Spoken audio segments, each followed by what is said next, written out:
Explain why the revolt of the Earls 1075 took place. You may use the following in your answer: Roger de Brettel, Archbishop Lanfranc. You must also use information of your own. 12 marks. Here's the mark scheme for this question. Take a look at our overview video to find out exactly what you need to do in more detail. But essentially it comes down to analysis of causation, so explaining why, and bringing in your own knowledge of the period to do that. Here are the bottom two bands for this question. Your answer might fit here if it needs more development, so maybe more relevant evidence, more linking back to the question, and perhaps more organisation. Remember that you're trying to make it as easy as possible for the examiner to understand what your argument is and why you think what you do. These are the top two bands.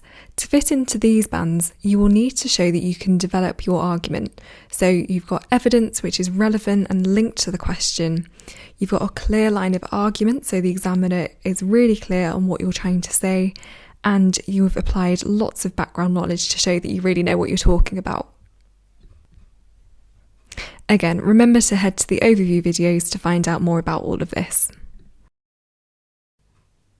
There are lots of points you can make for this question, and as long as what you say is relevant to the question and correct, the examiner will accept it. But here are some examples of points that you could have included.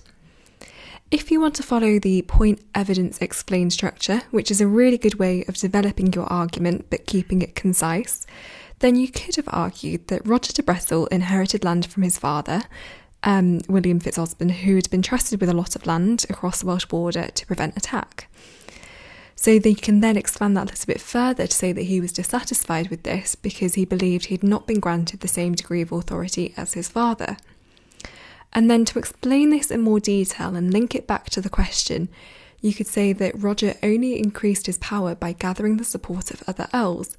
So you can see there you've got a really clear point, you've brought in your evidence of existing knowledge, and you've explained it by linking it back to the question.